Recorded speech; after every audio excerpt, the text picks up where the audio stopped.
Day uttereth speech, and night unto night showeth knowledge. The beauty that clothes the earth is a token of God's love.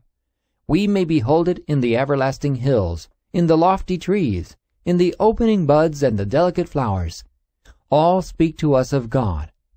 The Sabbath, ever pointing to Him who made them all, bids men open the great book of nature and trace therein the wisdom, the power, and the love of the Creator.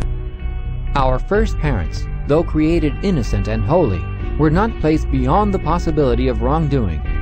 God made them free moral agents, capable of appreciating the wisdom and benevolence of His character and the justice of His requirements, and with full liberty to yield or to withhold obedience. They were to enjoy communion with God and with holy angels. But before they could be rendered eternally secure, their loyalty must be tested. At the very beginning of man's existence, a check was placed upon the desire for self-indulgence, the fatal passion that lay at the foundation of Satan's fall. The tree of knowledge, which stood near the tree of life in the midst of the garden, was to be a test of the obedience, faith, and love of our first parents. While permitted to eat freely of every other tree, they were forbidden to taste of this on pain of death. They were also to be exposed to the temptations of Satan. But if they endured the trial, they would finally be placed beyond his power to enjoy perpetual favor with God. God placed man under law as an indispensable condition of his very existence. He was a subject of the divine government, and there can be no government without law. God might have created man without the power to transgress his law. He might have withheld the hand of Adam from touching the forbidden fruit. But in that case, man would have been not a free moral agent, but a mere automaton. Without freedom of choice, his obedience would not have been voluntary but forced. There could have been no development of character. Such a course would have been contrary to God's plan in dealing with the inhabitants of other worlds. It would have been unworthy of him as an intelligent being. It would have sustained Satan's charge of God's arbitrary rule. God made man upright. He gave him noble traits of character, with no bias towards evil.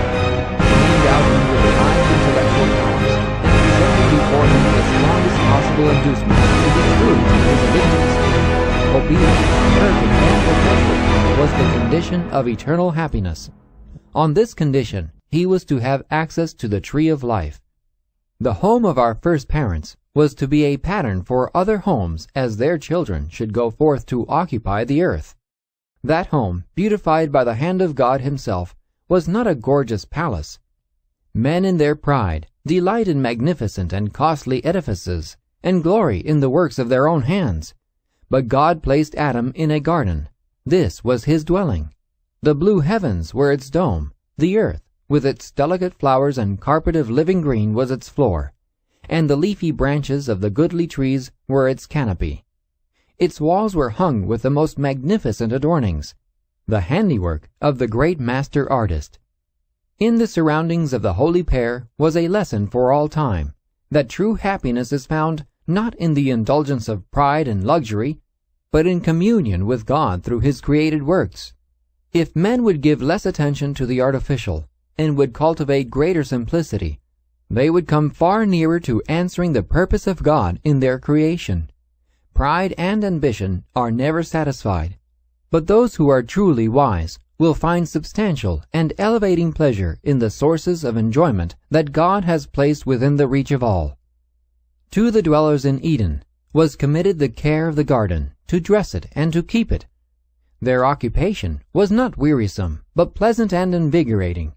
God appointed labor as a blessing to man, to occupy his mind, to strengthen his body, and to develop his faculties. In mental and physical activity, Adam found one of the highest pleasures of his holy existence. And when, as a result of his disobedience, he was driven from his beautiful home, and forced to struggle with a stubborn soil to gain his daily bread, that very labor, although widely different from his pleasant occupation in the garden, was a safeguard against temptation and a source of happiness. Those who regard work as a curse, attended though it be with weariness and pain, are cherishing an error. The rich often look down with contempt upon the working classes, but this is wholly at variance with God's purpose in creating man. What are the possessions of even the most wealthy in comparison with the heritage given to the lordly Adam? Yet Adam was not to be idle. Our Creator, who understands what is for man's happiness, appointed Adam his work. The true joy of life is found only by the working men and women. The angels are diligent workers. They are the ministers of God to the children of men. The Creator has prepared no place for the stagnating practice of indolence. While they remained true to God, Adam and his companion were to bear rule over the earth. Unlimited control was given them over every living thing. The lion and the lamb sported peacefully around them, or lay down together at their feet. The happy birds flitted about them without fear. And as their glad songs ascended to the praise of their Creator, Adam and Eve united with them in thanksgiving to the Father and the Son.